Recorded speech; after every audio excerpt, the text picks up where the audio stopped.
Maisha, I never noticed she was a man. I never knew.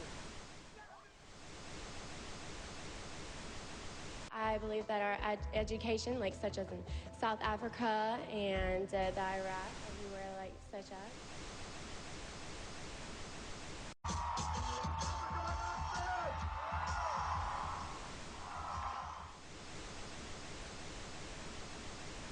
Platform 8 for the 2228 Southern service to Eastbourne via Lewis.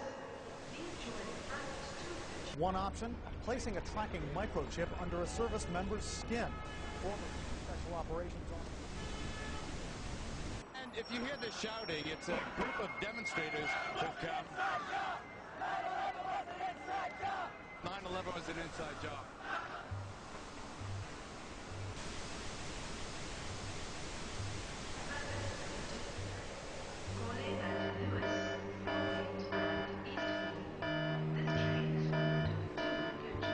It's no longer a theory.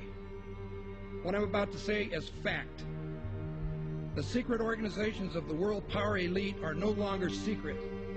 They have planned and are now leading us into a one-world communist government.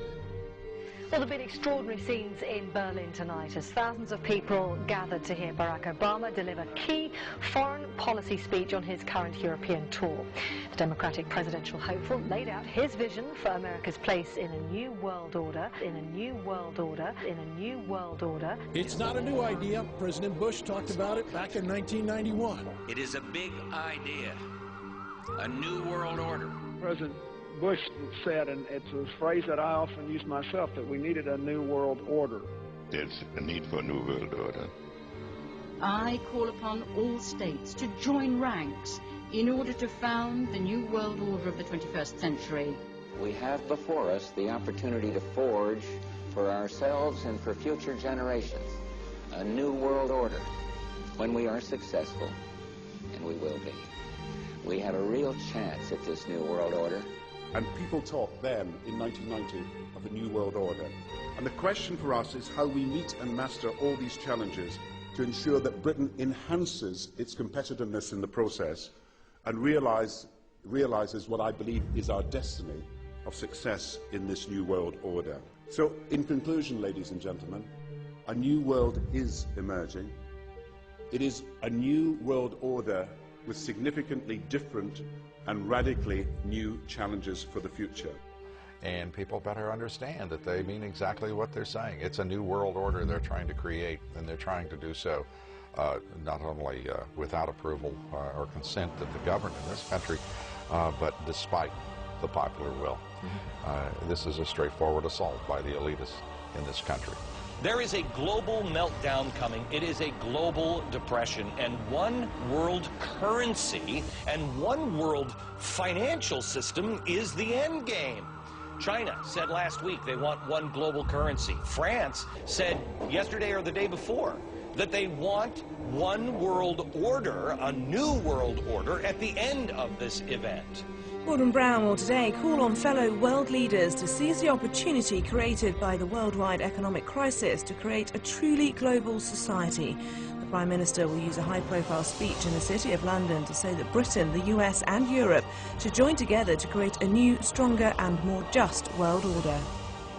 This engineered collapse is there as a massive problem for which you offer the solution, and the solutions are the infrastructure we've been predicting all this time, including the World Central Bank. The goal of this manipulation, and has been for a very long time, is to get the world population to see as a good idea, or the only option in given circumstances that are manipulated into place, the creation of a one-world government, a world central bank which would administer all financial transactions on the planet, a world currency, and a microchipped population linked to a global computer. The wealthy elite who have the money and the power know that if they can create a one world global social system, that they can control the central authority. In other words, world control, world domination.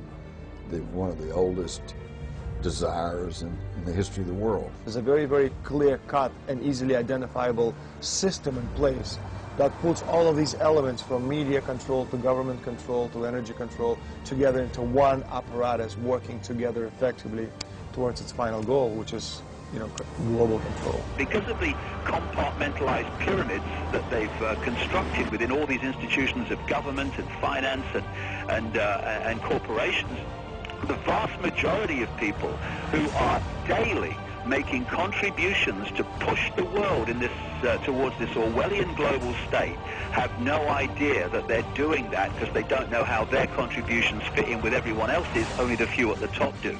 Most people don't have a clue that unelected private bankers actually control the governments of the world. There is this cozy little myth that is perpetuated between politicians and the media. The media report the world as if presidents and prime ministers are the final arbiters and decision makers in the world, which means that the people above the level of presidents and prime ministers that really make the decisions, they're never looked at or exposed by the mainstream media because they're not accepted to exist. The central bankers of the world are working together to create a one-world government. A global police state as sinister as anything George Orwell ever wrote about, where every person on the planet Earth will have an RFID chip implanted. It is the first implantable microchip for humans that has multiple security, financial, and healthcare applications. More than 100 law enforcement officials in Mexico are having microchips implanted in their arms. The chips allow a person to be scanned, sort of like a cereal box at the supermarket. Just like the microchips implanted in the necks of dogs and cats, allowing lost pets to be identified, this glass capsule can do the same for humans. A chip in everybody would be the universal monetary system par excellence. Because there'd be no escape from it, and you'd be totally under the control of those who issue the electronic impulses in that chip. The problem throughout human society is that the good men and women do nothing. They don't want power. They don't want control. They want to lead a leisurely life. They want to spend time with their family. They want to lead simple lives. But we are forced throughout society, and throughout history, and throughout human time to stand up against bullies. And many times we stand up before it's too late. And we reverse the course of tyranny. But more often than not, we don't stand up in time, and horrible things have to happen first, so decadent societies learn why liberty and freedom is so precious. If you think you don't like the situation now, then think what you're going to face a little way down the road, and more than anything, think of what your children are going to have to face.